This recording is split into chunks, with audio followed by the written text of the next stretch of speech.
All right, Siami family, You hear me? and Hey, Lucy, Yami. welcome back to our channel.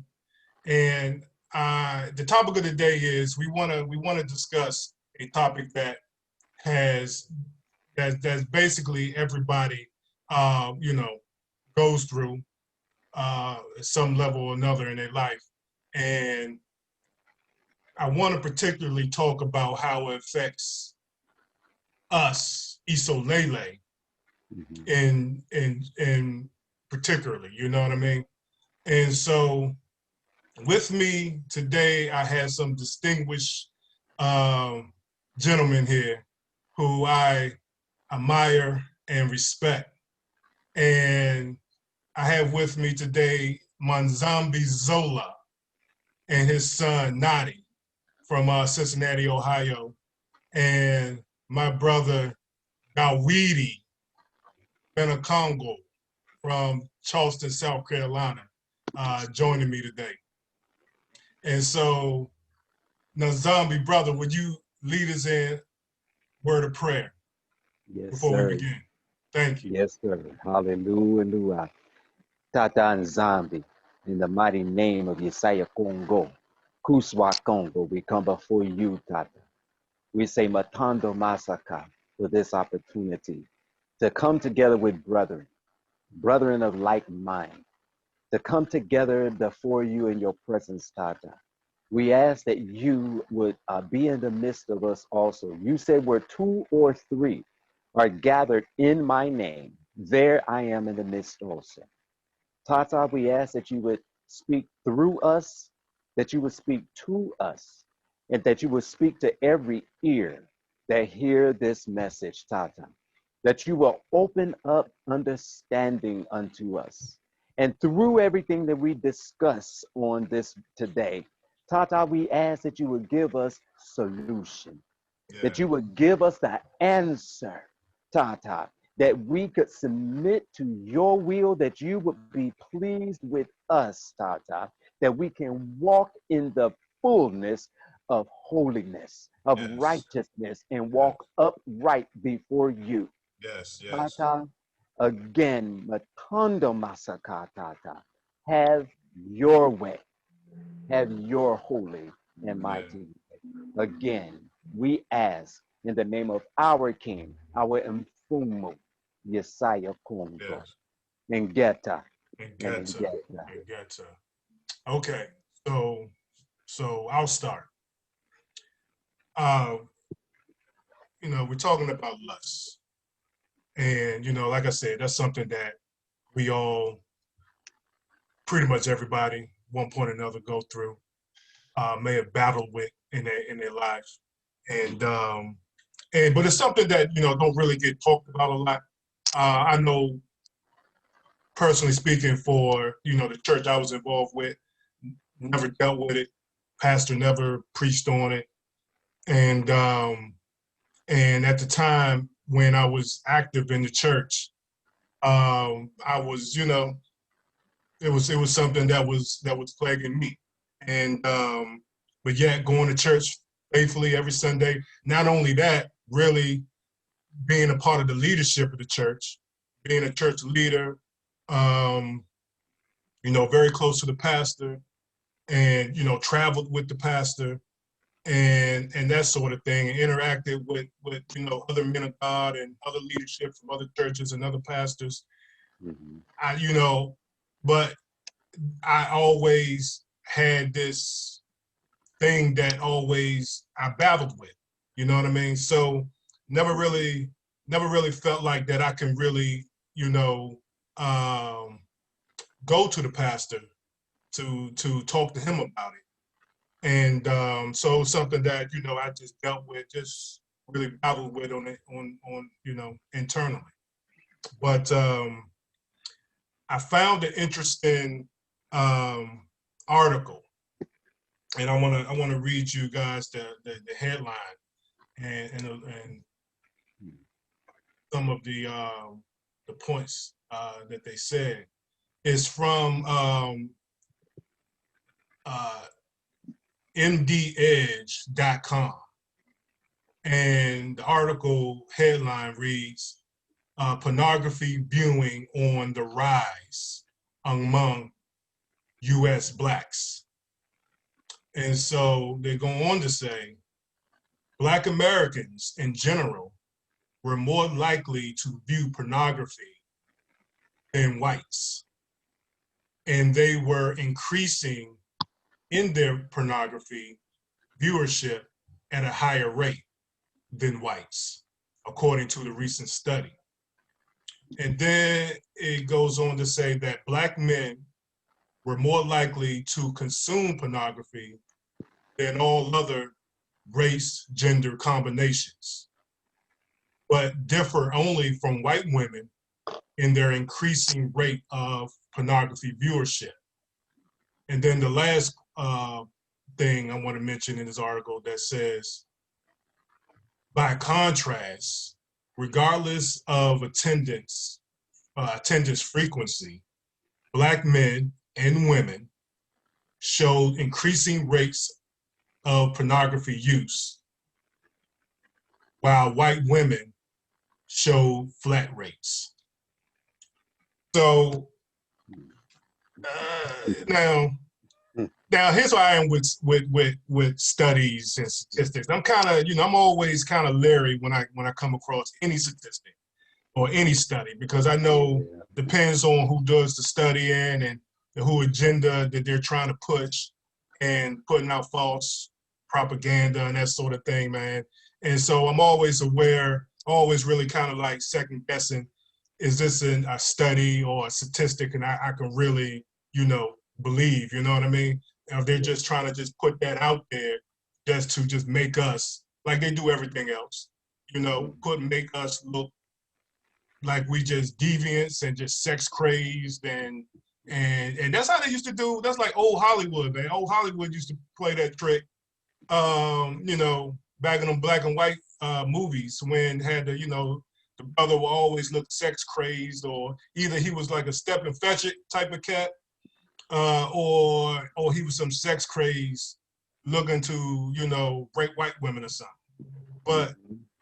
But my thing is, if this study has some validity to it, then it's alarming to me, because I feel like that we are basically living the curse of Balaam, even now in this day and age.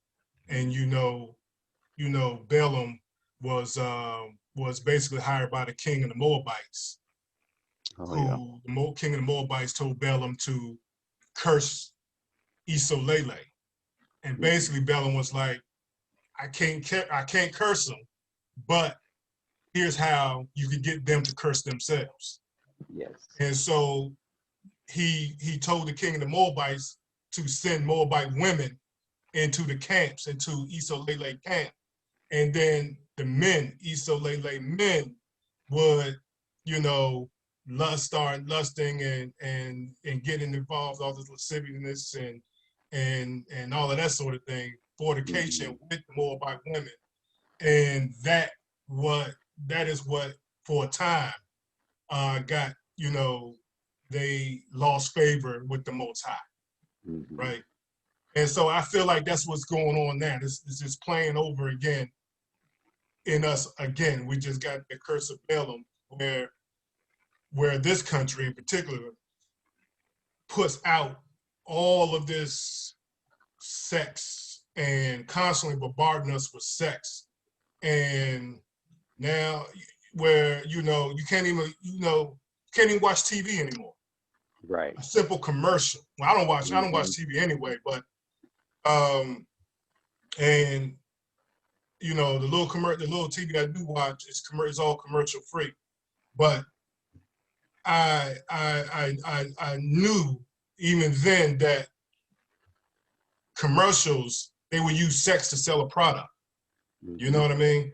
And it's gotten to the point where, you can't even go two steps in anywhere, wherever, without being hit or without being stimulated or with by something. You know what I mean? Something is always trying to stimulate us in a sexual capacity. Yeah. You know what I mean? So I mentioned commercials, right? So let me just touch on that a little bit, and I'm gonna let you guys jump in.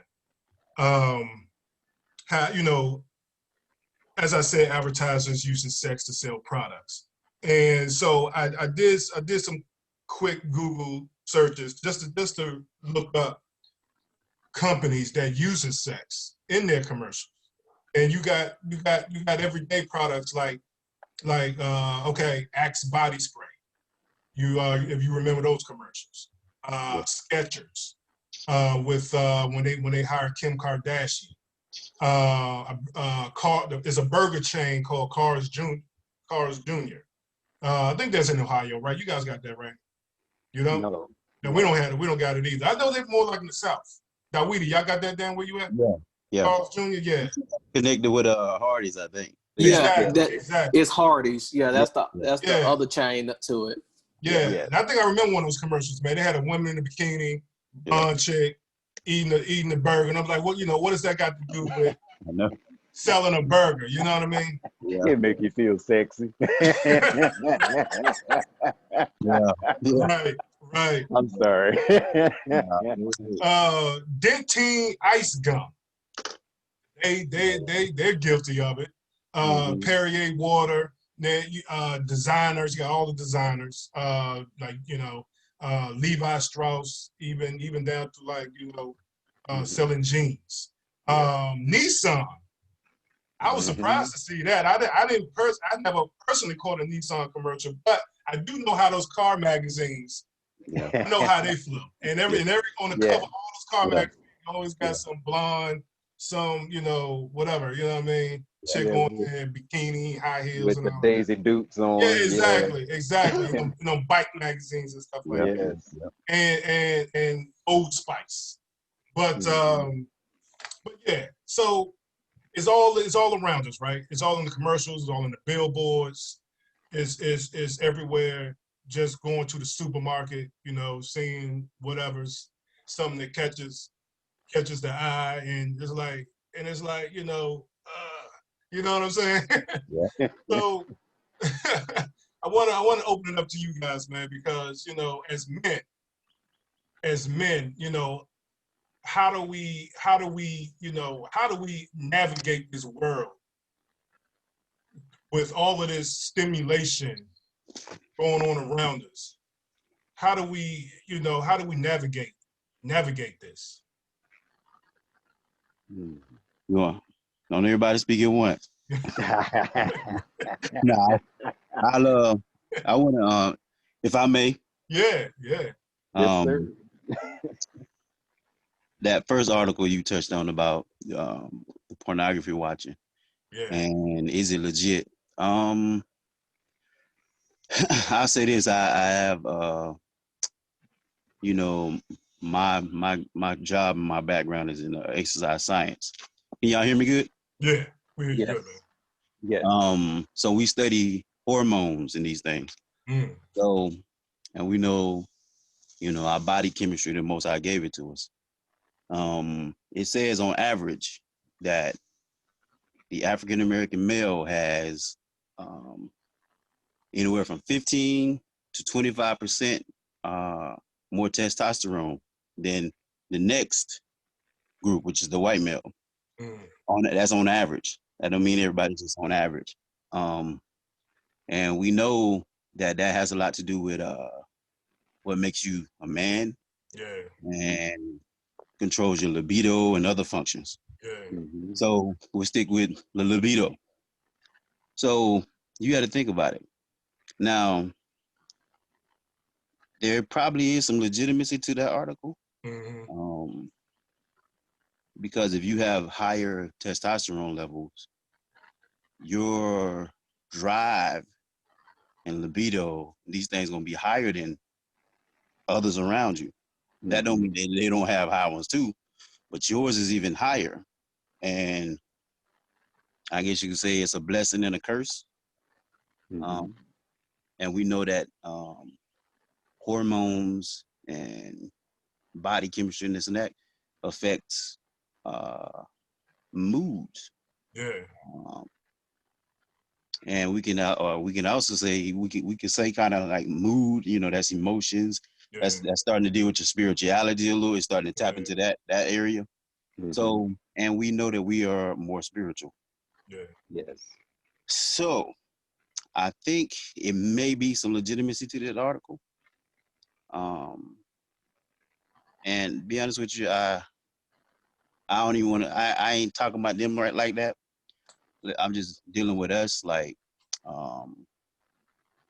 I would say that it's a big struggle and a big problem for, um, especially most men that I've known. If they ain't castrated, which I don't know any castrated brothers. Um, they've always dealt with this on some level. You know what I'm saying? Yeah. Some of the older ones might have a higher, a better grasp on it. But even some of them, I like something that, I don't really fool over TD Jakes like that, but I like something he said. He said he asked the older gentleman who was like 70, 75 years old. He said, "At what age do you stop struggling with lust?" Mm. And this dude was 75. He said, "You better ask somebody older than me, because I'm still."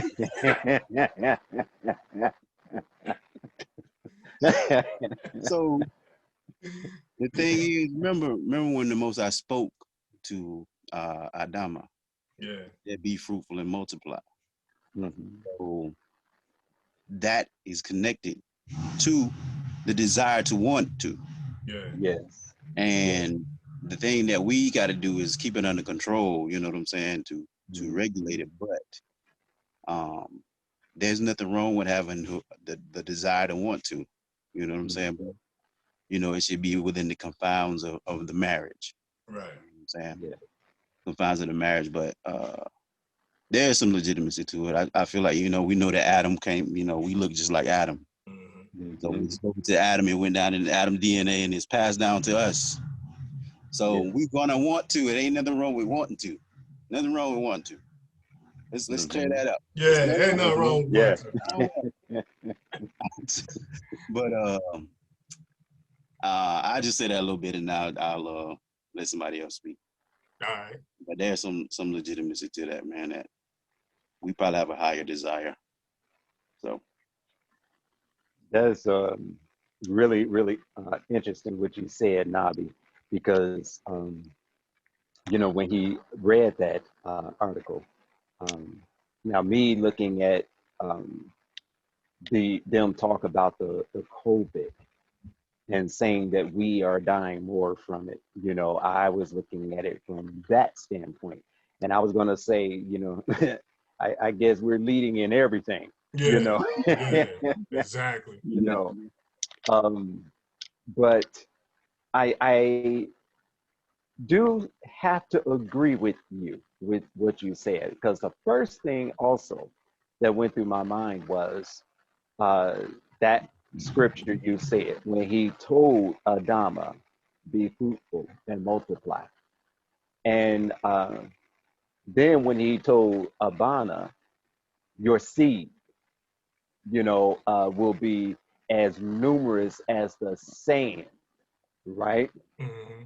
And then when we look at the actions of King Dawidi, when he looked over at Bathsheba, you know, mm-hmm. uh, so it tells us that uh, down even in scripture how that desire was there. Okay. And I had shared this with Mpangi Rick. I told him, I said, the one thing that I have learned, and my brother had even shared with me, he told me that this desire that we have, he said, we don't want to ask the Father to take it away because this was something that he had given us. But when it comes up, when it arouses within us, he said, thank the Father for it. thinking for it because number one, it lets you know you're still human, That's right. and then number two, it lets you know you're still a man, That's right. So I, I look at before I got married, okay, I would see women, and I'll even still say, now that I am married, but there is a difference. Before I got married, I would look at women, and there was a desire, and as a man, things will go through your mind, okay? And us men, we can undress quick, Yeah. all right? And I'm talking about, mentally undress the woman, okay? Right. And yes, and think about, okay, and I, I'm being real, I'm being forthright. We Yeah. think about think about the many things that we can do, right, with this particular woman. So Yeah. we get aroused that way, but that's something that we have learned to control because we Yeah. know if we acted upon that, um, we could have a lot of babies running around. Um, we could be locked up for her saying rape, even though she consented. I mean, so we had to be careful, about how we acted upon it. So now that I am married, I can look at a beautiful woman. I can acknowledge that beauty, okay? And say, she's a beautiful woman. I can even tell my wife she's beautiful, Yeah. all right? She's a very attractive young lady. That's as far as I take it, Yeah. okay? Because I don't want anything to interfere between my relationship and the Most High. That's right. That's number one. Right. Then I don't want anything to interfere with my relationship that I have with my wife. Right. I don't want anything to come in between that. That's So I'm right. able to acknowledge the beauty of another woman. I can see she's built nice. I can Yeah. acknowledge that.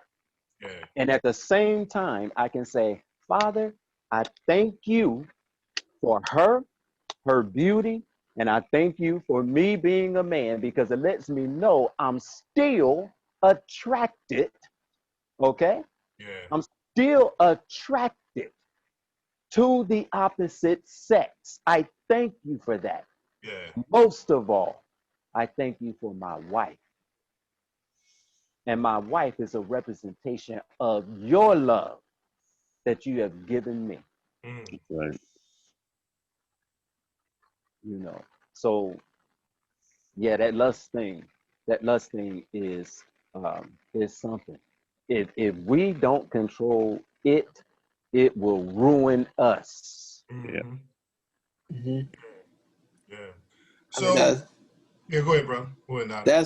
that's funny that you brought that up because I heard a pastor in Alabama preach from Proverbs chapter 23 about how for a whore is a deep ditch and a strange woman is a narrow pit. You guys know that scripture. Yeah? Yeah. Yeah. He said that just let you know you still a man called a man gonna look. That was kind of funny. But I want to piggyback off the gentleman from Charleston. And I have a background in media analytics. Like I study commercials, viewing behavior, patterns, how people view content on TV, on their phones, on their tablets, their computers. And when he was talking about libido and sex drive and a black male having a higher percentage of testosterone, that makes sense from a marketing standpoint why they're so interested in targeting us. Mm. Because when you look at the black population buying power, we have, if I'm not mistaken, like $3.3 trillion, $3.2 trillion. Yeah. That's a lot of money Yeah. that advertisers are trying to tap into. That's a resource that they desire most. Mm. So if we have a high testosterone and they see that advertising sexual content is the way to get us to buy more, that makes a whole lot of sense why all your commercials and your TV shows are geared towards sexual content so that they can tap into that resource and that buying power that they're in need of. They need our money. They want our money. They know we're going to spend it. Because we spend our money recklessly. That's the other thing. We spend recklessly. So how can we get them to spend money with us and they use sex? And all that time when he was talking about sex libido and drive, that's what started coming to me about how they're trying to tap into that buying power of the Black community, and they're using our weakness as a ploy to gain that power from us, that money, that dollar, so that they can continue to enrich themselves. Yeah, man.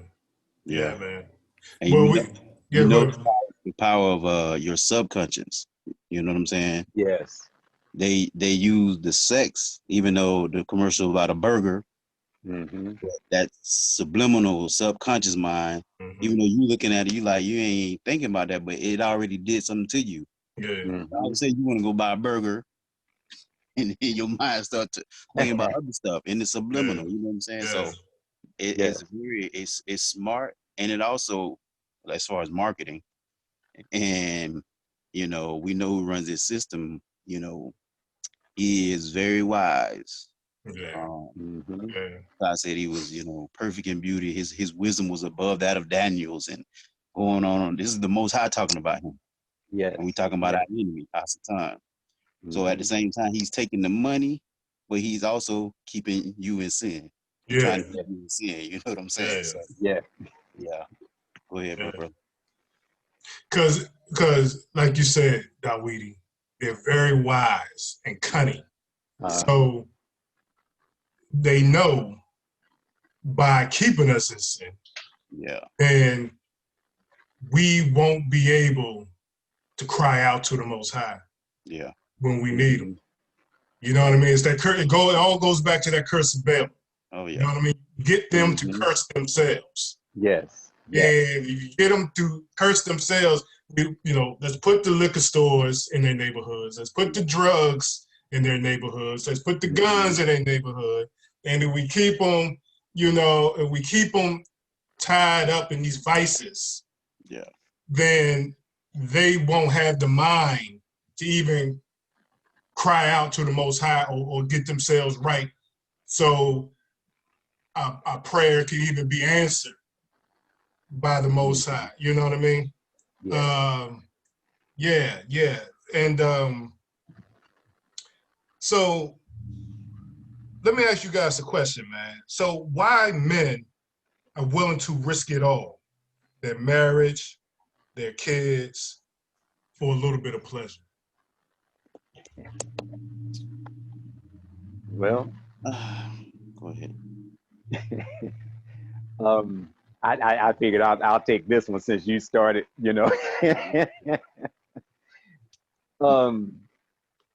not now I have to answer it from this viewpoint because I have not had that desire to want to step outside, of my marriage. But men like to experiment. They like different things or try different things, and it's a I wouldn't say like a challenge, but it's just a desire that a man has within him that I want to do it,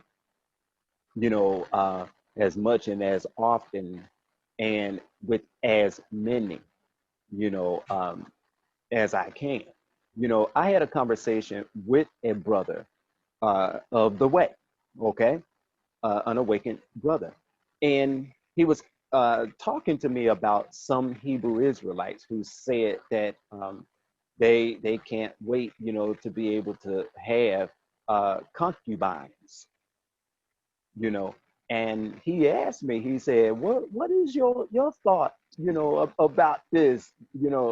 He said, because I mean, I could have, two wives, and I mean that's kind of exciting, right? So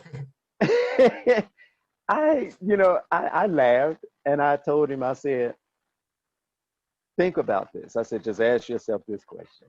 I said, if you had three women, okay, and they're your wives, I said, how many problems would you have? Right. Exactly. Exactly. Right. Okay. The next thing is one get mad at you because you done spent more time with Yeah. another. Yeah. All three of them come up pregnant at the same time. Yeah. Okay. Then what if all three are angry with you? Yeah. Yeah. So it's It becomes a more, headache. it does. It Yeah. does. So I would rather deal with one Yeah. Exactly. than to deal with, a multitude, you Right. know. But like I said, men like to try, different women, experiment. What is this woman like? Is she better than? Okay. Can she move better? How can she, do, with me? What all can I do? It's a fantasy. I think that's what I'm looking for. It's a Yeah. fantasy. And there are some men that just want to fulfill a fantasy, Yeah. Mm-hmm. Mm-hmm. you know, and it's like, man, when you start dealing in that fantasy and you're operating within that fantasy, who's going to control the fantasy? Mm. Will the fantasy control you to the point that you can't stop? Yeah. That's a good one. Okay. Or is that woman you're dealing with, will her boyfriend or her husband stop you with a Yeah. gun? Yeah. Mm-mm. Mm-mm. You know, all these things, man, come into play. Yeah. So I hope I didn't get off topic, but Oh, go ahead. Yeah, you bro. know, I mean, we as men, we really have to control this lust that we do have. We have to bring it under subjection. We have to, because if we don't, it's going to control us and it will ruin us. Yeah. Yeah, man. And you mentioned, I mean, a lot of great men throughout history got brought down by a woman or AKA lust. Yes. Um, so yeah, that's always a constant in, um, you know, and Mm-hmm. there's always a constant. You just see men get brought down by lust all the time. You know what I Yes. mean? With Bill Clinton, the whole scandal with him and I Uh-huh. forget the girl named Monica Lewinsky, right? With that Mm-hmm. whole Monica, issue. yes. Yeah, Mm-hmm. all great men. Yes. The greatest man, the greatest story I could think of off the top of my head is Samson. Yeah, because Oh, yeah. Yeah. Samson had a whoremongering problem, right? Uh-huh. You know that, Right. right? Yep. Mm-hmm. I mean, he was always laying down with the prostitute, right? So Uh-huh. by the time he met Delilah, uh, you know, and he thought Mm-mm. just like Uh, all the other times he fornicated and he got up, shook it off, and he was able to defeat the Philistines. But mm-hmm. he knew. Here's the thing: he knew Delilah was trying to kill him. He knew it Mm-hmm. because the first few times she asked him, he told her something false or whatever. Then she went Yeah. right out there and did it. So Yes. that had to let you know that he knew. He Yeah. saw her. So, but you got to ask yourself, why did he not leave her alone? It was And, good. and It was that's what I'm good. saying. That's what I'm saying. Yeah, And that's it. what is it? What it's like? It all goes back. It all goes back to Adam and Eve, right? When you know, because when the Most High brought Eve to Adam, he didn't say, "Here's your wife, Adam." He just presented a naked woman, to Adam, and Adam was like, "Oh, yeah, she's bone of my bone," you know. And so, you know, and he took her as his wife. The Most High didn't force Eve on Adam. He took her as his wife, you know.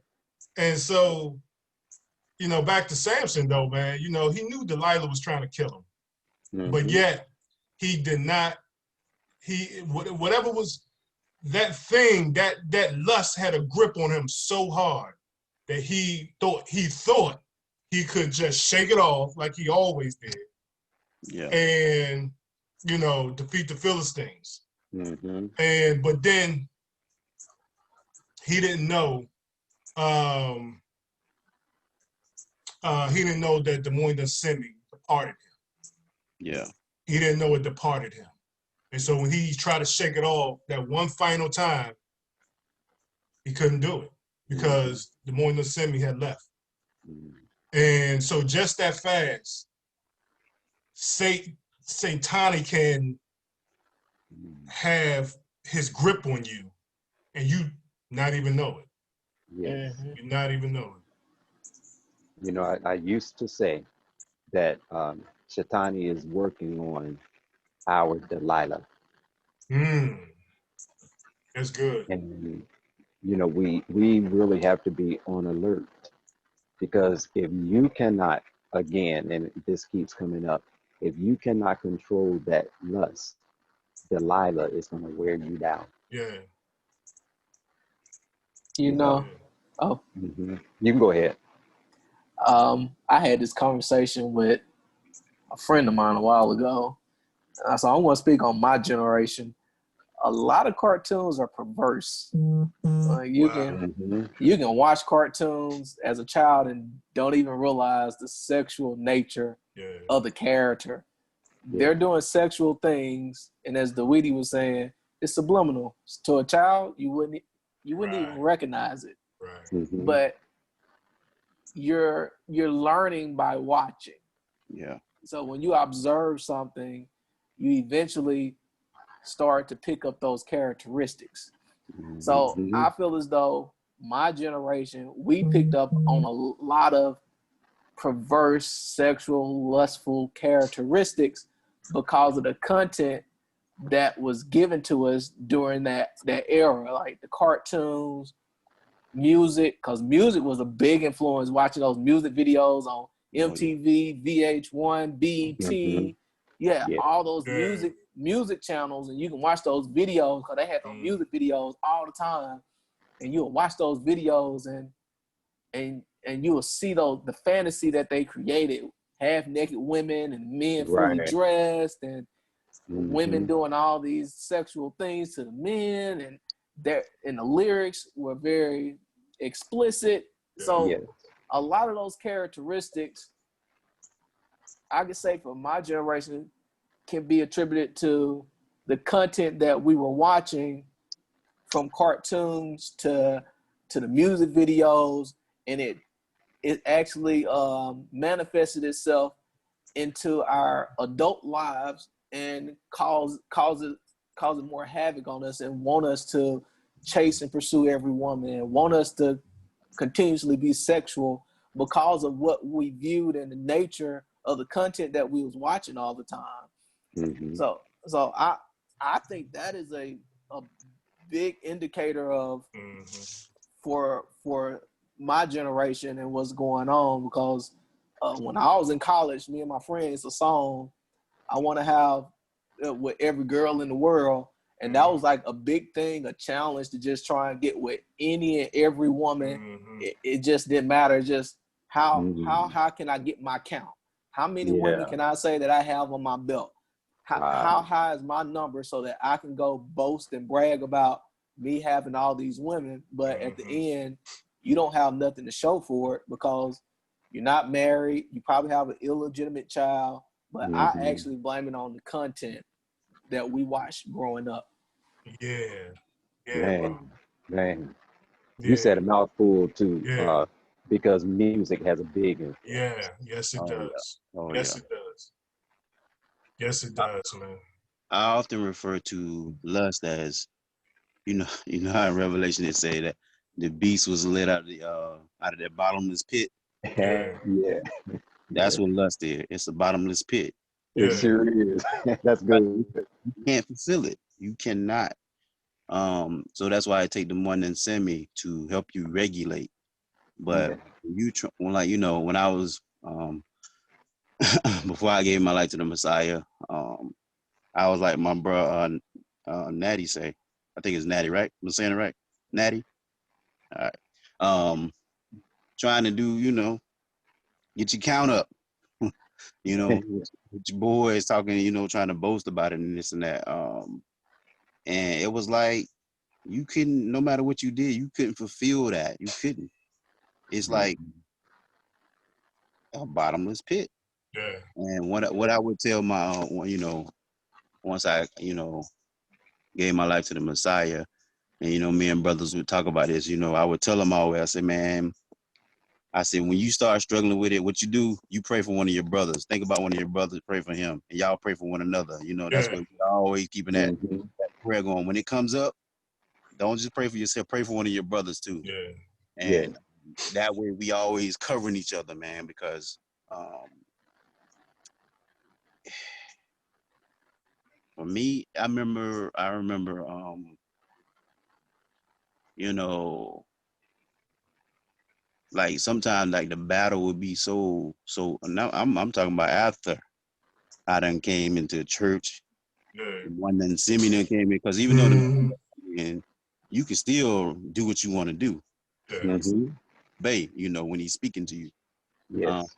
I remember at times, when I was single, it was just like, man, like you just the battle was so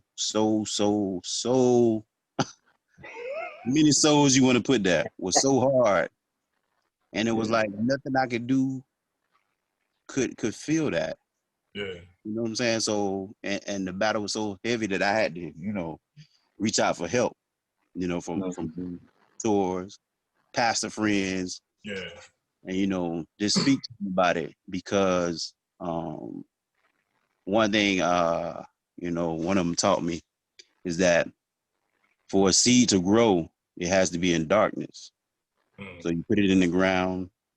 I remember me and my wife had some tomato plants here on the porch, and they were starting to wither and this and that. So we went away for a week. So we put them in the garage, and when we came back, I mean, tomatoes sprouted everywhere. Because it was in dark. We thought the sunlight would help it to grow, but it was in Yeah. darkness that it sprouted. So Facts. so when it comes to lust, that seed in you, what you do, you have to pluck it up and expose it. Yes. You know what I'm saying? So you expose it Yeah. to one of your brothers. You Mhm. go to brothers that you can trust, that ain't gonna put your business all out in the street and this and that. And that Right. understands. Cause most brothers know this is a battle, so ain't no reason to Yeah. even be tripping. Yeah. Right. um Expose it to your brother, expose that seed. And so that way it'll help, quell that thing or kill it off, uh, Mhm. pluck it up. Uh, Mhm. so that was one of the things I learned, especially when you single. When you're married, you can still go through those same things, Mhm. but um, the thing there is, which we'll get into, is you're supposed to have, your wife. Well, my mentor told me my wife's supposed to cover me in that area. Right. Yes. That's a part of her to cover. That don't mean she my sex slave. Right. Mhm. There's nothing wrong with desiring your wife. You know what I'm saying? Nothing That's wrong right. with, Right. Right. that's if she don't get that covering from you, where you gonna get it from? I mean, if you don't get it Mhm. from her, I mean, where you gonna get it from? Yeah. Mm-hmm. You know, that's where she comes in and helps. And of course, in that area I'm talking about, Mhm. yeah. But can you lust after your wife? I Because mean, you call that. I mean, I do it all the time.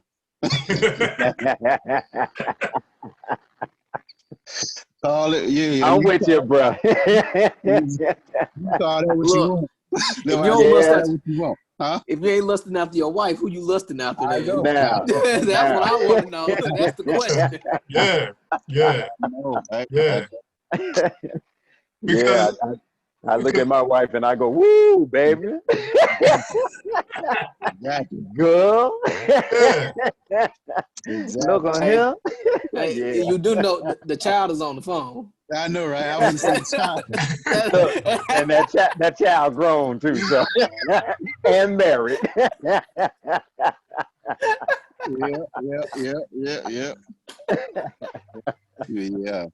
Um, what the scripture tell us to drink from our own sister. Yeah, mhm, Yeah. So hey, let her breast be, how that scripture go. Let her breast satisfy you. yeah, Um, yeah, I'm paraphrasing, but yeah. So hey, whatever. When it comes to that area, whatever. Like Mm, I tell people, I had a situation. The wife was had the baby, and she was going through some hormonal stuff, and they can't control that. They have to mhm, get help in some way. mhm, And man, we reached out to help for help, and come later, this person trying to demonize me for wanting to be with my wife. What kind of mess is that? How you gonna wow, demonize trying to me come, for wanting to be with my wife? wow, trying to come through the back door. I Oh wow. goodness, know why I'm like, that's man, a shame. that's why I was like, man, please, you can call that love, whatever you want. That's my wife. I Yeah, know that's right. I mhm. know it. That yeah, bedroom undefiled. Yes, Exactly. Exactly. yes. yeah, yeah. Even Paul tell you, he say,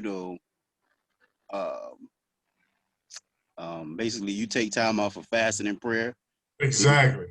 he said then when you're done, you come back together again. That's Yes, right. yes. So guess what? That's right. Well, go That's ahead. what I told my wife, man. Yeah, because we were having that conversation about, can a man lust after his wife, or is it okay Mm-hmm. for a man to Mm-hmm. lust after his wife? And my whole thing was, yeah, I mean, we even broke out the definition of lust and everything. Like she looked it up, like lust is, you know what I mean? And she was like, well, and here's the thing, uh, she looked it up. She said lust is defined as, I forget what it was, but it was like no, it was like strong sexual desires for someone. And I'm like, Mm-hmm. okay, so which word in that sentence is wrong for I me know. to feel about you? Is Right. it strong? You don't want me to have no strong desire for you? Or Mm-hmm. is it sexual desire? I can have sexual desire, but it just can't be strong. I mean, I don't know. I don't know what word in that definition is not okay. So we was Right. kind of like going back and forth on that, but church folk, a Yeah. lot of church folk is of their opinion, Yeah. thinking that lust is lust, no matter who you lusting after, even if it's your own wife. So you can't lust after your own wife. But I beg to differ. I think that's something that somehow they've subliminally put on our community as far as our Yeah, women. yeah. Because let me tell you something. I came down, my neighbors, we cool. I came downstairs one night, get some out the car. They over there chuckling and giggling. And I was like, go to sleep. And so one of the guys started talking to me about renting this gym place or whatever. So I walk over there. And, they of the other persuasion now. Hmm. Mhm. Yeah. I walk over there and we talking. And the wives and me and her kind of broke off. One of them talking. And the wives over there talking about 3 or 4 seconds. They were talking me training them. And then I heard them say something about 4 or 5 times a week. And so I was like, what you talking? You want to train 4 or 5 times a week? And she was like, nah, I ain't talking about that. And I said, Oh, good. you desire your husband? The woman, she desire her husband. She's talking about he can't keep up. 4 or 5 times. Both of them.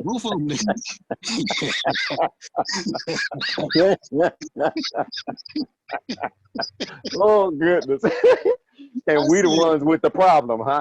Yeah. According to statistics. Yeah. This the Yeah. women. Yes. Uh-huh. They women saying that. And I'm like, hold on. Wow. Like, Wow. what's going on in our community? But it's like somehow they made it to where, like what you say, I don't know if from church or just the subliminals. Yeah. They made it to where our women start looking at that as a bad thing. What you said, a strong sexual desire. Yeah. Like that's what I'm supposed to have for you, baby. Yeah. Yeah. You know what I mean? I mean, that Exactly. don't mean we're gonna do it every day, but Yeah. you know, a couple times a week at least. Yeah. It's Right. I looked up the term lust because I like, look, let me look it up real quick. And it says to have a sexual urge. That's what it is, a sexual urge. If I don't have a sexual urge for my wife, like I know, right, bro? Exactly. Exactly. I know. I'm gonna leave it there. Dot. But look. Now you know me. I push the envelope sometimes. So you you don't have that desire for her. She's going to look at you and she's going to ask you while you're in the midst of it, Right. what's wrong? Yeah. Right. Yeah. Okay. She's going to ask you, what's the problem? Right. You know, do you need some Viagra? Yeah. You know, okay. You know, what's going on? Yeah. So, I mean, but you got to have, that's your wife. Yeah. That's your wife. You know, that desire for your wife, it has to be there. It has to be. It has to be. Yeah. You know, and that desire, honestly, as men of the Most High, and as married men, one who honor and respects marriage, you should not have that desire towards any other woman. Exactly. Exactly. This is true. Yeah. And you know, you brought up your neighbors, man, Dawidi. So I found another interesting statistic about women in the men's journal.com. They were saying around 40 to 50% of women watch pornography, and what's it, Hustle.com? They say women actually watch more pornography than men. So it seems to be a growing number of women, engaging in pornography. But we know, lust is something that affects all of us, affects everybody. Yeah. And so with something, in that particular thing with pornography is concerned, it's always been looked at as something that men always did. The majority of men is always engaged in it. But now it looks like, women are more engaging in it as well. So, but yeah. I'm sorry. I was just thinking to myself, it's probably why that we these neighbors said they wanted more. The men can't keep up. So those pornography movies doing something to them. Yeah. And that's something that a lot of brothers do too, man. They watch these movies and they want to reenact it with their girlfriends or with their wives or someone, Yeah. And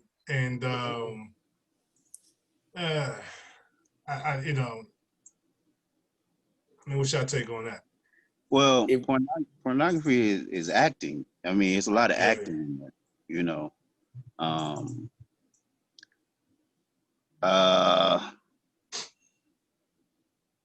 So one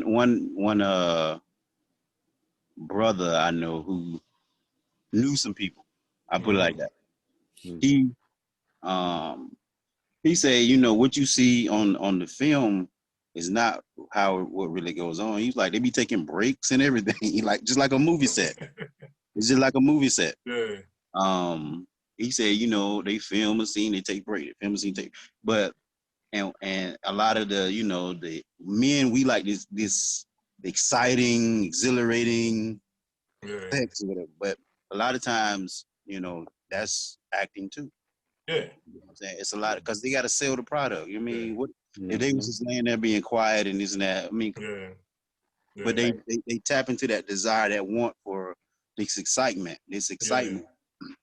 and what we do as men, if we're not careful, we'll come bringing that acting to our Yeah. wives, Exactly. and our wives to carry out this same Exactly. acts or whatever Yeah. that we see there that's going on there, and that's Yeah. just, you know, performing, you know. Um, and so the thing I say is, even before you get married, you know, especially in this society where we live, the Western society, it's good to have these conversations with potential wife Yeah. before you get married, so you'll know, so you guys be straight up and honest with each other, so you kind of know where, you know, they stand and you stand, and you're not having these unrealistic expectations from them. Now we know that, you know, over time people change, you know, we just have to adjust to one another and to the changes and everything. But it's good to just be upfront, so you will know what you're getting, pretty much what you're getting from your wife, you know, that you, so you won't be looking for something that you saw from pornography or whatever. Right. You know what Right. I'm saying? Um, Right. so yeah, Right. Because you're absolutely right, man. These women get paid, yeah, and it's a yeah, fantasy. They get paid to act out these fantasies, right? So a brother sees that and want to act out these fantasies with his wife. You know, you gotta be careful. You gotta tread lightly with that, and not push that yeah, on your woman. Not push Right. those you know those a lot of those fantasies, reenactments, and crazy positions and all of that onto your lady. You know, Mm-hmm. you know, It yeah, just creates unrealistic expectations. yeah, yeah, And when yeah, you bring those expectations home and they're not fulfilled, it just causes issues. yeah, So Yeah. yeah, I, It then makes you step outside. yeah, yeah, it can make you step outside because now you're seeking that expectation from Hmm. someone else that can right. fulfill it. And that goes back to it's a bottomless pit. yeah, Yeah. That's And right. what he was saying, it's just you constantly looking to fulfill that excitement and that desire, and that's what pornography does. It creates that unrealistic expectation, and you're yeah, gonna constantly chase it, and you're gonna chase it and chase it and chase it. Yeah. Yeah. You know, real quick, um, some of you all know I used to play in a band, you Mhm. know, back in the day. And one of the guys that played in the band with me, he told me, he said, man, you know, we get out there because we was trying to get out into the music industry, you know. He told me, he said, when I retire from playing music, he said, he was rubbing his chin, his beard, you know, I want to become a porn star, you know. And I looked at her, and me and the bass player just bust out laughing. You know, we laughed so hard. We thought he was joking. yeah, The brother was serious. Mm. He was serious. He was like, man, he said, I'm serious. He said, all the girls, you know, the different women, and you know, we're like, that's what you really want to do? He's like, yeah. You know, that's a demon, Yeah. yeah, yeah, you know. So I say this, he's still playing music.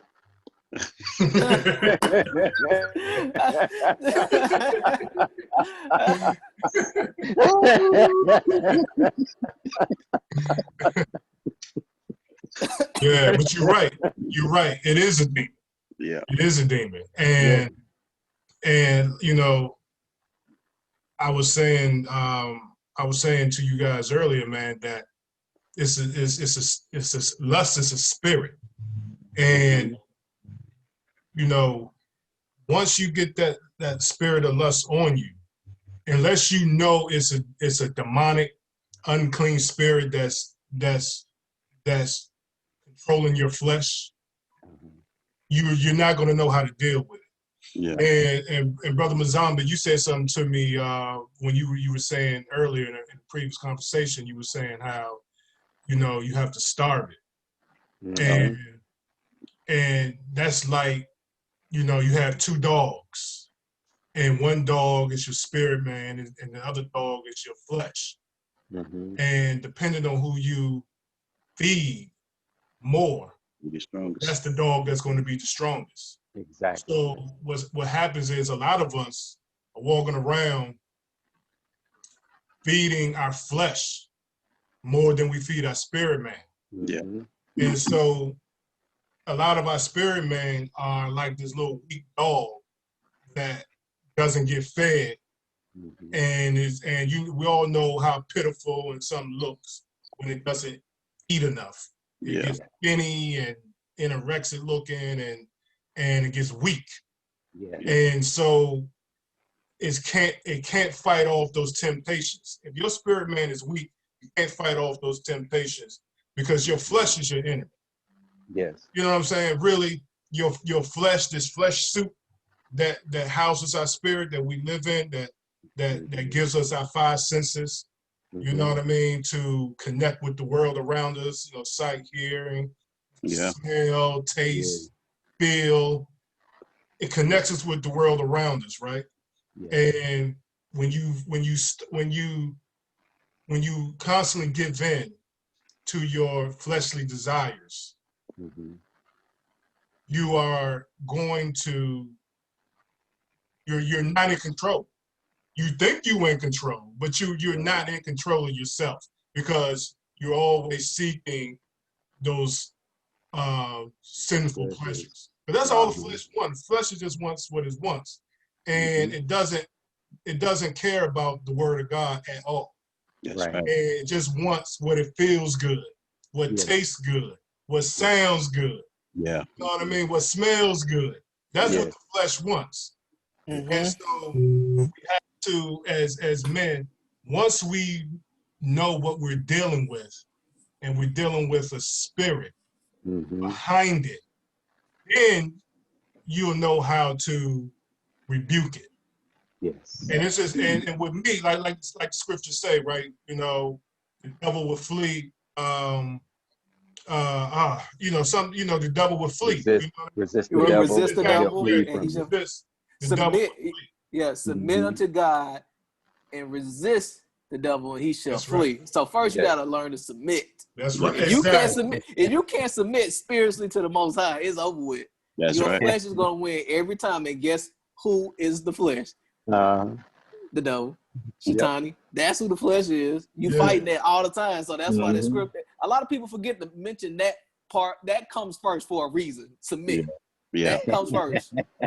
Yeah. I mean, I'm sorry. I just have to stress that submit unto God. Don't apologize.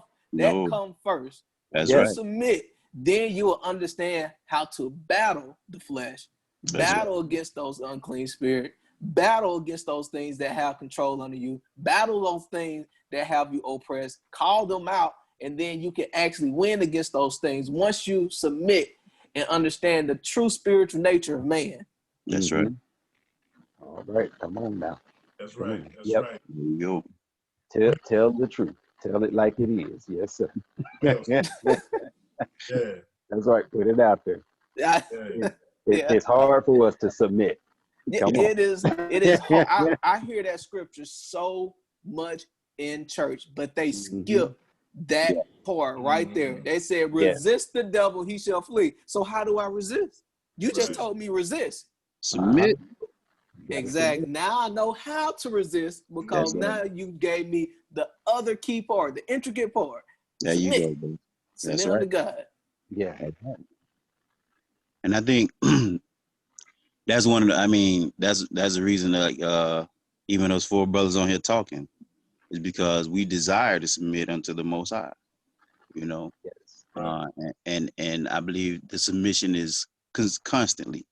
We're constantly having to humble ourselves and submit ourselves to the Most High, and that's the key. my brother just brought up, Brother Natty. That is the key, man. Like it says in the scriptures, how therefore shall a young man cleanse his way by taking heed, to the word of the Most High. Mm-hmm. So that what he just brought out, man, that's the key. That's the key. It is. Because if it wasn't for that, none of us would have any control. I don't believe I wouldn't have any control over that. I'd be out there. I wouldn't be trying to get married. Yeah. I went out there getting crazy, getting loose. Uh-huh.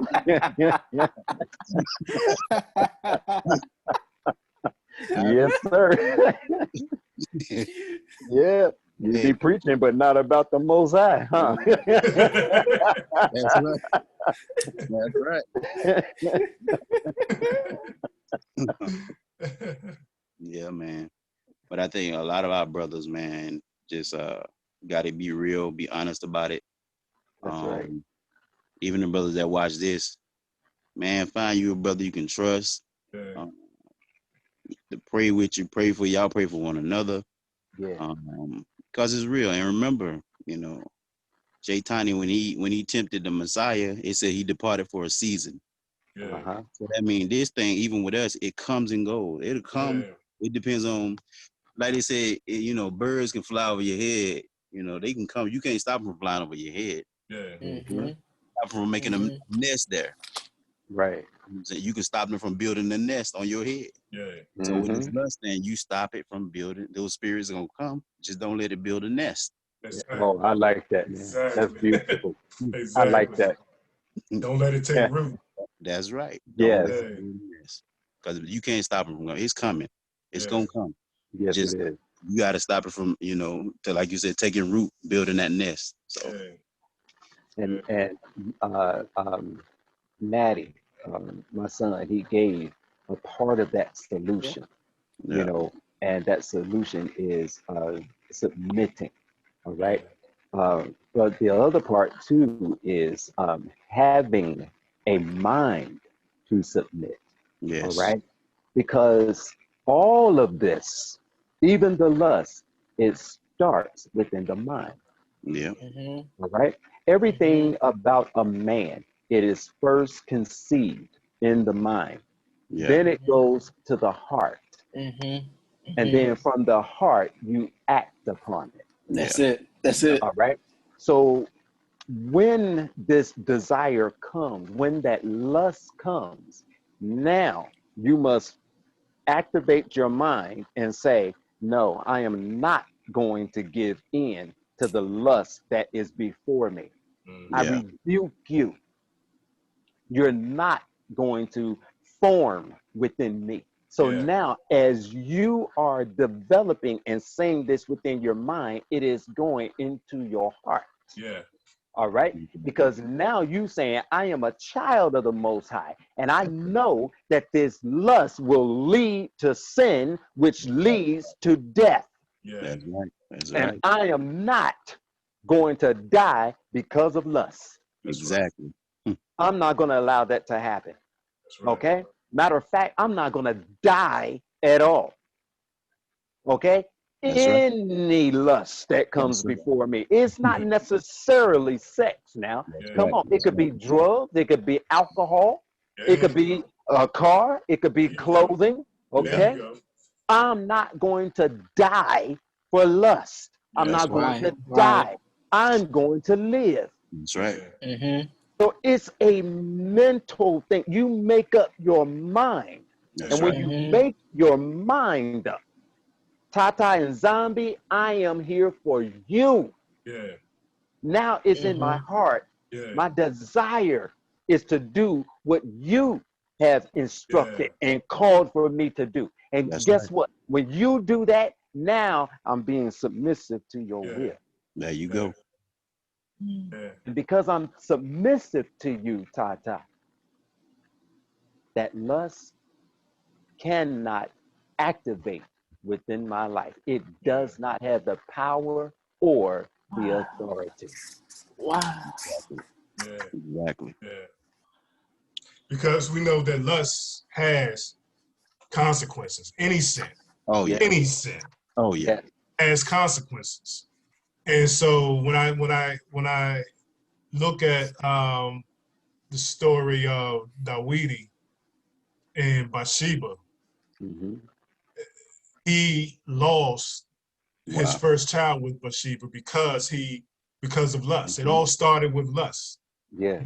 When he lust after her and saw her looking at her bathing on the rooftop or Mm-hmm. something, and tried to conceal the sin, and with trying to kill her husband. I mean, not trying to kill her. Right? He Yeah. tried to get the husband to sleep with her, and he ended up killing her husband. Yes. And what the Most High do? Took their first child. Uh-huh. So there's always consequences to sin. Yes. And so you the other point you touched on, Brother Mazambi, when you were saying how it can be anything, doesn't even have to be, lust can take place. Or the way you said it, I like earlier, Delilah. Mm-hmm. Not Delilah. Because Delilah can take the form of anything. Yes. You know what I mean? Yes. It comes to this addictive spirit that we seem to have in this country. And all we do is trade in one addiction for another. Yes. We'll trade in cigarettes for coffee. Yeah. You know what I mean? And Mm-hmm. it's like we need to fill the void with some kind of stimulus. Mm-hmm. Yeah. Yes. And you think about, Dawidi. I cut you off? No, I'm done. Okay.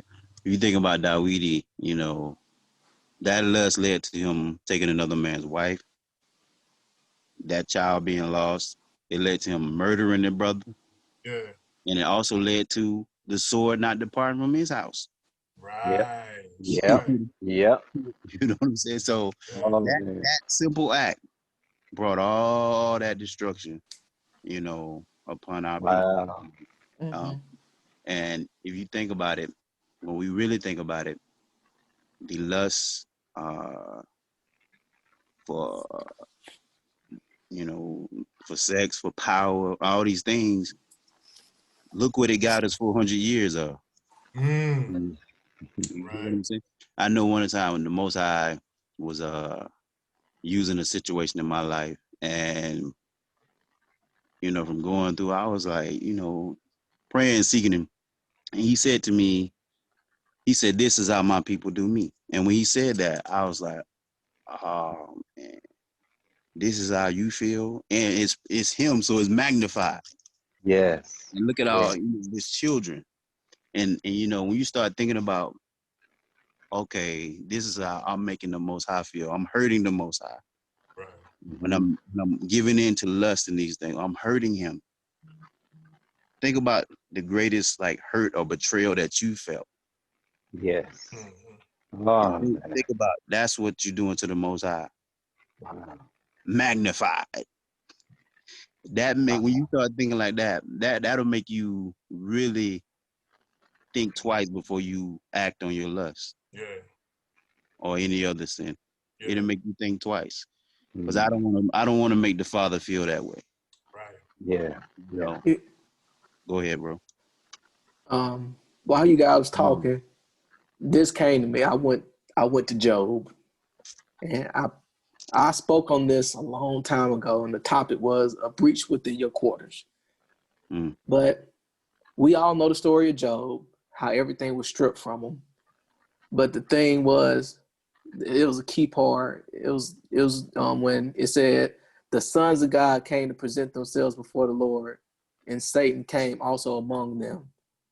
So that right there lets you know that your enemy has someone he needs to report to, Yeah. someone Mm-hmm. that's above him.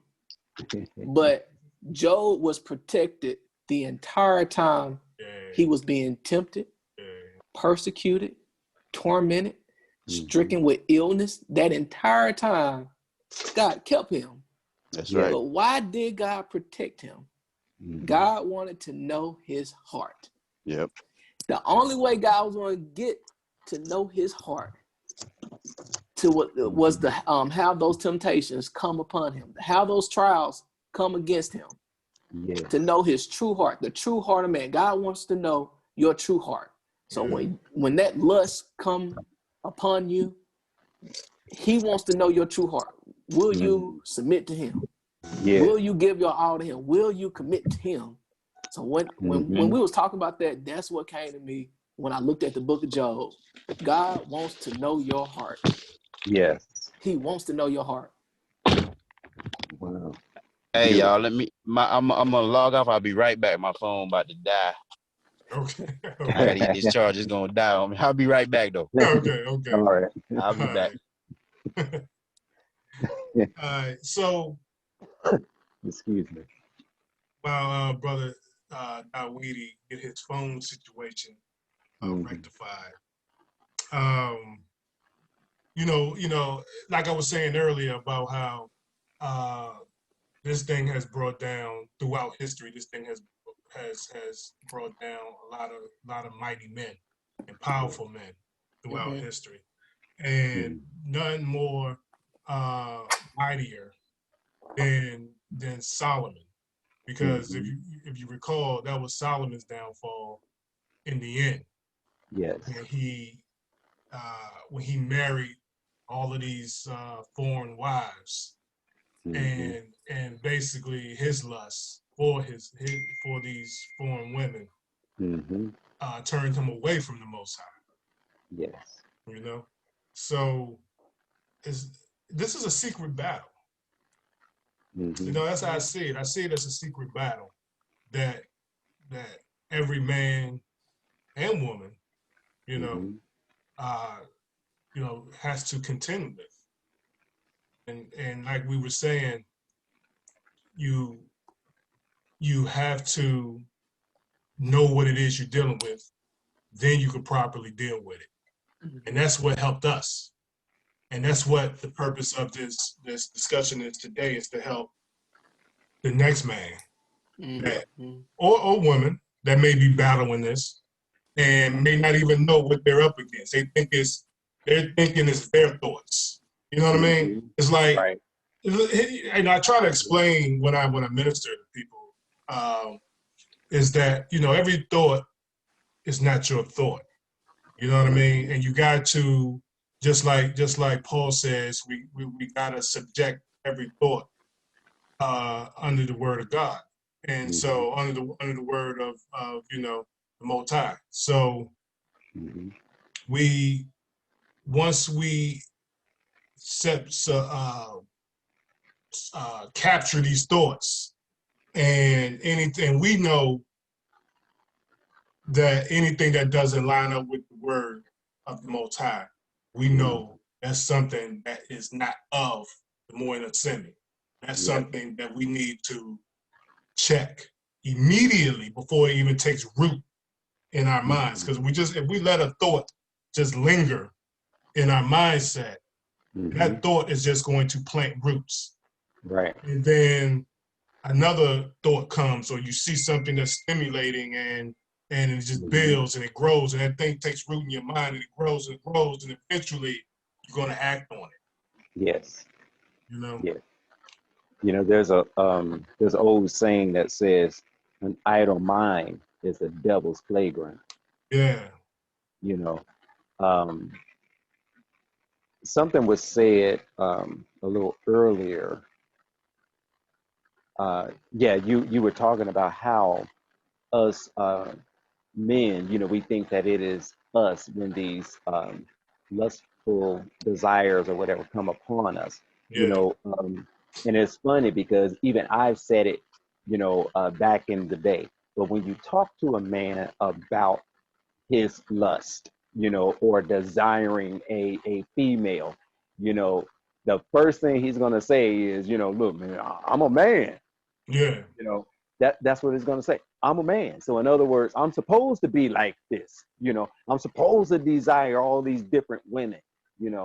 Okay. Let us put some truth to that.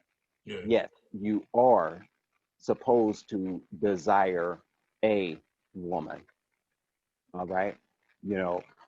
because you are a man. Yes, that is true. But to desire women at the rate that you're going, now there's something that is unnatural about that. Okay?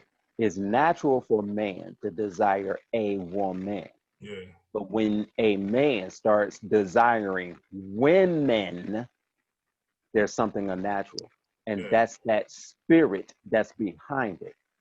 So the man don't realize there's a spirit, a demonic spirit that's motivating me to go after this woman, to go after that woman, to go after her. Ooh, she looked good.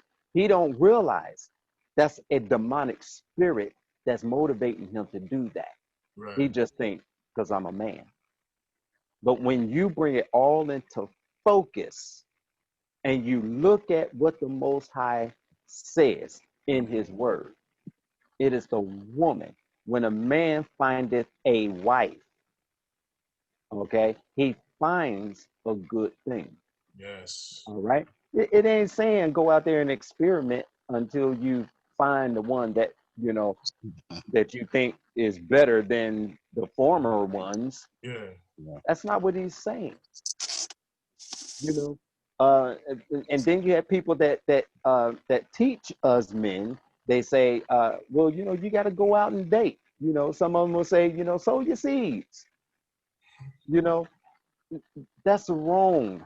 That's a wrong approach. It's Yeah. nothing wrong with going out on a date, talking to a woman, but this is a mental thing. Let me see where you at, where you coming from, what are you looking for in life? What is your walk with the Most High? This is what you desire, okay? This is what you should be seeking. But a lot of us men are talking to a woman, giving her what she wants to hear, just so we can, get her in bed. Yeah. And then once we do what we want to do with her, one time or four times, then we're ready to move on to the next. Yeah. Yeah. That is a spirit. It's a Yeah. demonic spirit. Yeah. Yeah. That's what we need to starve. That's what we need to starve. So again, that solution, is it starts in the mind. I want to stop this. Father, help me. That's right. You know, I don't want to live like this. That's right. Because, man, one of the things, and I'm sorry to be talking, long here, Nah, go, but bro. one of the things that we used to say, Mm-hmm. and probably some of us men still say it, talking to our daughters, okay? But we would say, what would you think about a lot of men that will lay with your mother?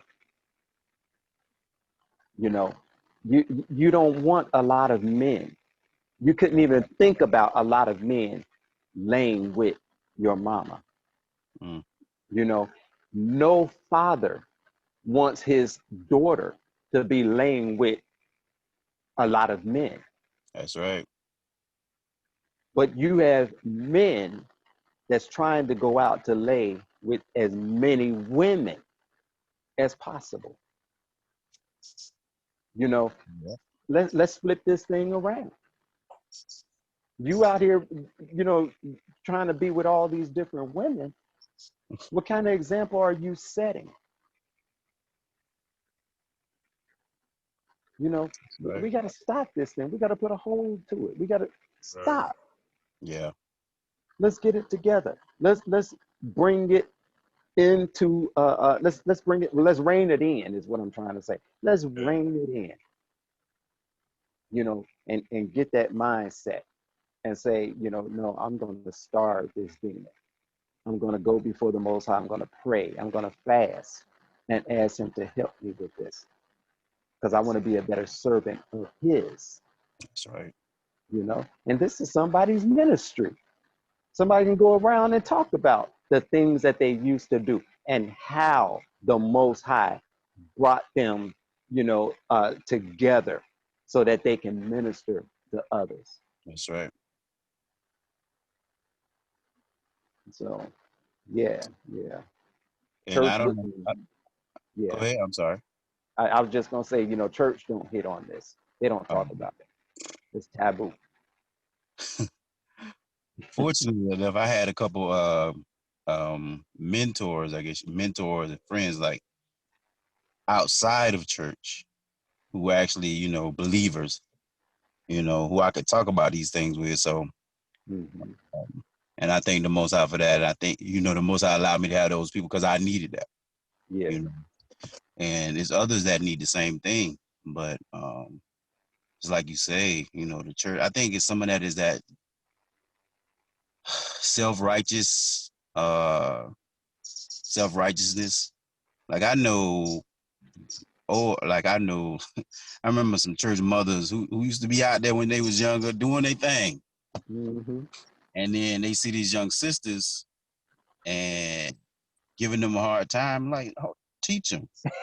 Right. Teach them how to do, try to do this and that. Don't be, looking down on them, this and that. Look, the generation before us, um, has to take responsibility for what they've done and like, for what they've integrated us into. Hmm. They want us to be a part of this beast Yeah. where you can see in statistics like our marriage, the number of marriages dropped and everything. Yeah. Hmm. Yeah. Yeah. Morality just Yes. spiked. Yeah.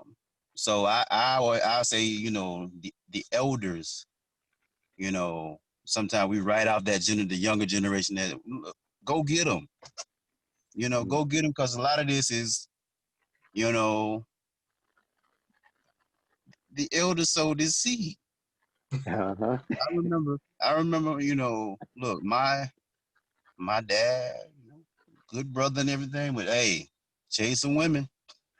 My granddaddy, my granddaddy, chasing women. Some things that happened around me that shouldn't have been happening. That when I Hmm. saw when I was a kid. Yes. So it's like you saying, like, a lot of this stuff is picked up from childhood and we Yeah. carry it, you know what I'm saying? And Hmm.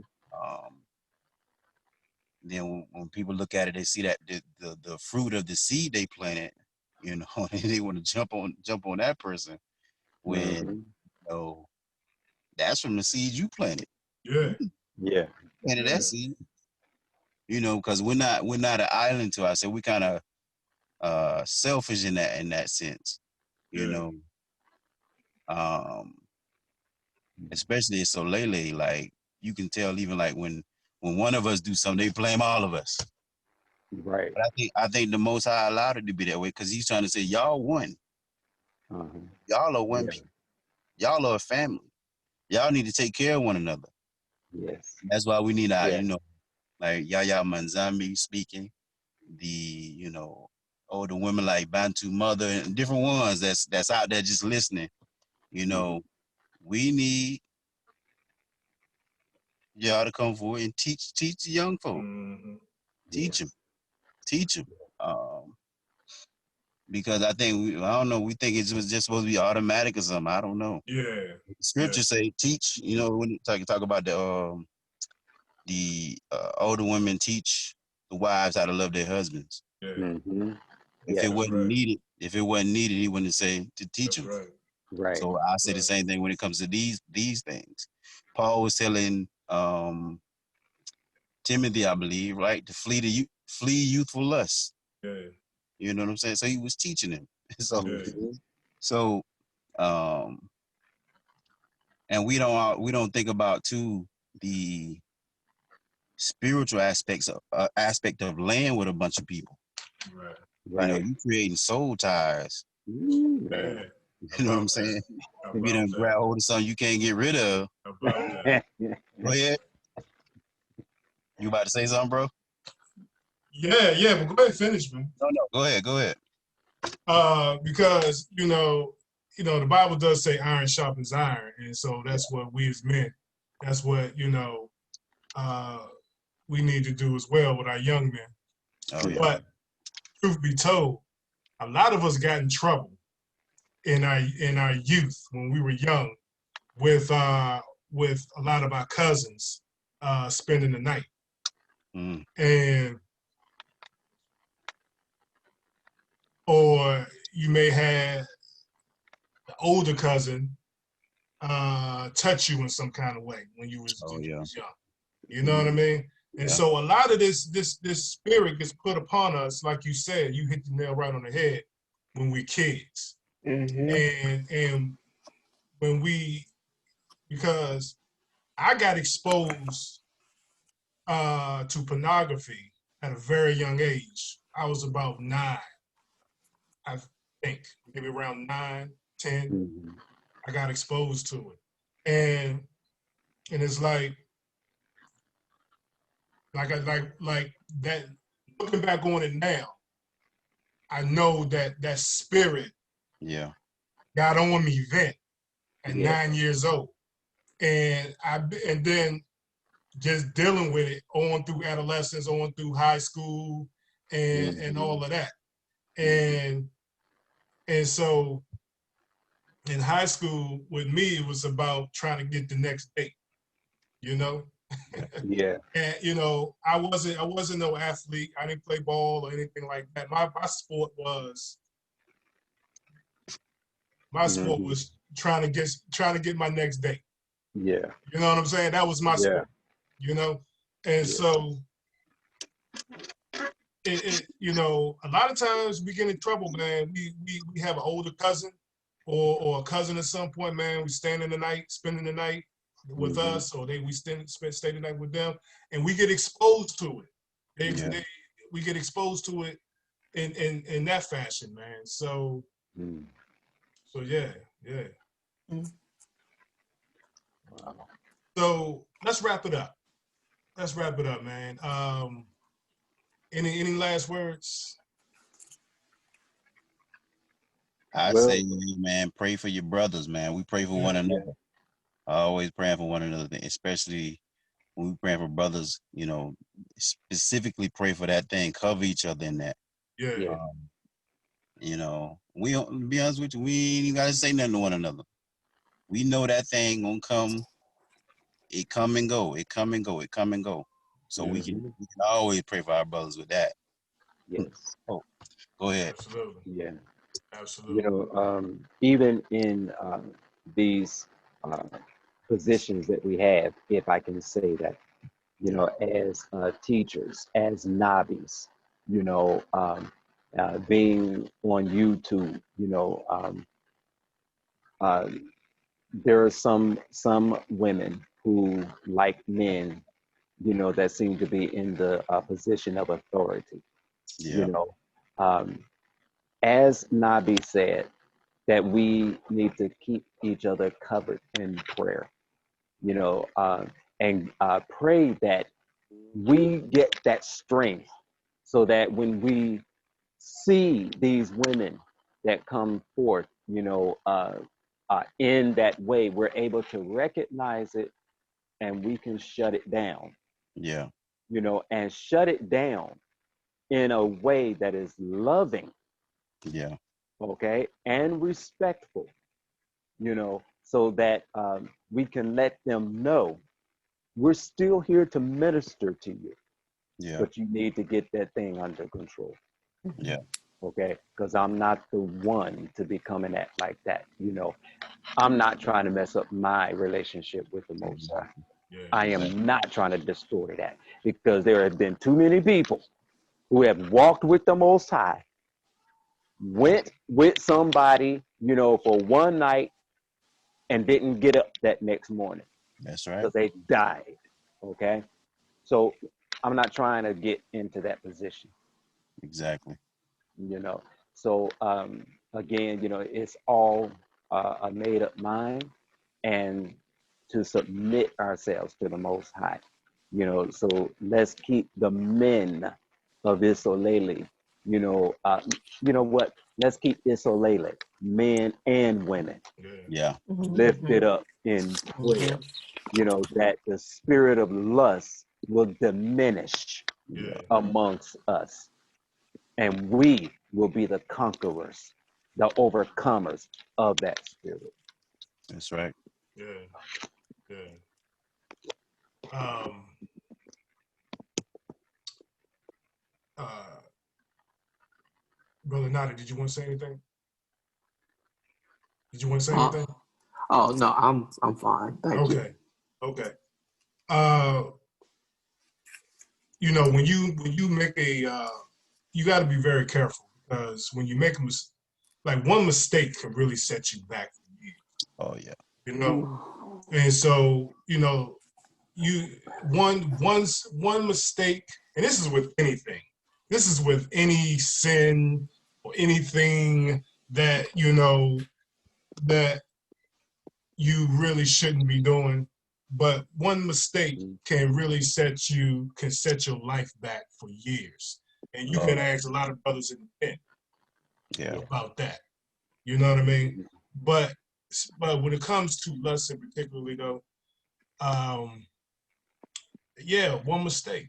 One mistake. You know, there are a lot of kids out here being born with no daddies in their lives. And it's because of the lust between the man and that woman, and they produce a child in the process, and the child grows up with no daddy, and so then you have brothers who you know may get taken for child support or something, and they living a whole life of regret dealing with a crazy baby mama because of one mistake, of one night, you know, of lust, you know. But so you're absolutely right, brothers. We gotta continue. We gotta continue talking to each other and to the young brothers. And it's funny how hey Dawidi, it's funny how you was telling that story, man, about what TD Jakes was saying, talking to that older cat. In his 70s, man. He was like, you may have to talk to somebody older than me. And that's crazy to me, man, because it lets me know that you're always going to be dealing with. It's never even if your body, but your mind is always your mind is just like it was when when you were young in your 20s and 30s, you know what I mean? But your body ages on us. Yeah. And so we have this young mind, this witty mind in this aging body. And even when we you know fortunate enough to live to see 70 years old, it's like you're still going, your mind, and you're still going to be, going through. Yeah. You know what I mean? But so it's something that, as we said, you got to check it. You got to check those thoughts before they take root. And or like you say, that way to build that nest. You gotta catch them birds before they build that nest. Oh yeah. And but yeah, man, this has been a good discussion. It's been good, man. I appreciate you brothers, man, coming on. Hopefully all the brothers will come watch. Yeah, man. Yeah, man. Definitely. You guys brought a lot of interesting perspectives to the conversation, man, and that's what I love. That's what brothers need, man. That's what they need, And we appreciate you. I incline you, Rick, because this was needed. Yeah. When I mentioned it to my son, he told me, he said, "Oh yeah," he said, "that's needed." This much needed conversation. Yeah, because Yeah. we all, even those of us that are in the know about who we are, the Isolele, like bloodline doesn't get you in. That's right. Bloodline doesn't get you in. You have to have a relationship with the Most High. Gotcha. You have to be saved through Yesiah Congo. And you have to live. You have to live this thing out. You have to live it out. I often say, man, for real, being a man or a woman of God ain't for suckers. This ain't no this ain't for punks. No, And I say that because no. people, people try to say, people, always this perception of people who we believe in the Most High, and I'm talking about people in the world, unbelievers, right? Unbelievers may look at us in a certain light, like, oh, if I can use the word Christian, they look at Christians as weak, right? Mm-hmm. And I, for the most part, they're judging they're putting everybody, they're judging everybody together. But those of us, those believers of us who take our walk with the Most High seriously, Mm-hmm. this ain't no punk stuff, man. This ain't no suckers, man, because Yeah. you have a lot of the world always coming at you. And as the world does come at you, trying to push all of this lasciviousness on you, trying to push the worldly ways on you, and all of that. And you notice, like I said, I don't watch TV a lot, but during the time that I used to watch a lot of movies and stuff, they always make the Most High look raggedy. You ever notice that? How they make the Most High look raggedy?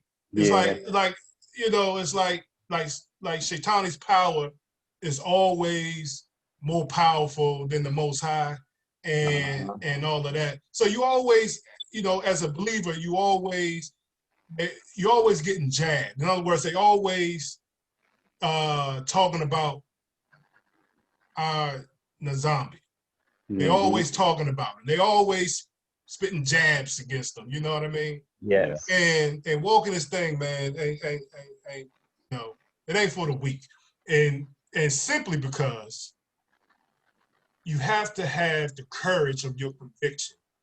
That's right. To defend this faith walk that we believe in with the Most High. Because we got people in our own families and people, our friends and outside world who are not believers, just always feeling some kind of way about you. Like, case in point, I got a cousin, like a brother to me. Grew up together, right? We the same age. We grew up together all our lives. Grew up with this cat. When I got serious with my walk with the Most High, he stopped returning my calls, stopped returning my text messages. And to this day, we don't even talk. We don't even speak. He kind of like separated himself from me. And that's unfortunate. But but again, all I can do is pray for the brother, right? So that's what I do. Yeah. But at the same time, I have the courage of my convictions, and I know that this world this current life we're in is only temporary, and we all need to be seeking our positions in the next in the next life, in eternal life. That's right. With the Most High, and you're not going to do that just going along with the flow with the world and believing what everything is out there is trying to get you to believe in, and so it's all foolishness. You know what I mean? At the end of the day, it's all foolishness. But that's why I say that. That's why I say this work ain't for no. And you really gotta stand your ground and know what you believe in and do it, because there's a lot of pressure out there. Yes, it is. Trying to get us to conform. That's the word. Now that's a word. Trying to get us to conform. Yeah. And to the world. And so, but with that, I thank you guys again, and may you guys stay increased. May the Most High increase you in every way. Likewise, Yes. Yes, sir. I'll be talking to you guys soon, man. All right. All All right. right, right. my brother. Right. All All right. right. Yeah. Wait, ECM and All right. Istanbul Lolo, everyone. All right. Likewise. Likewise. Beautiful, beautiful.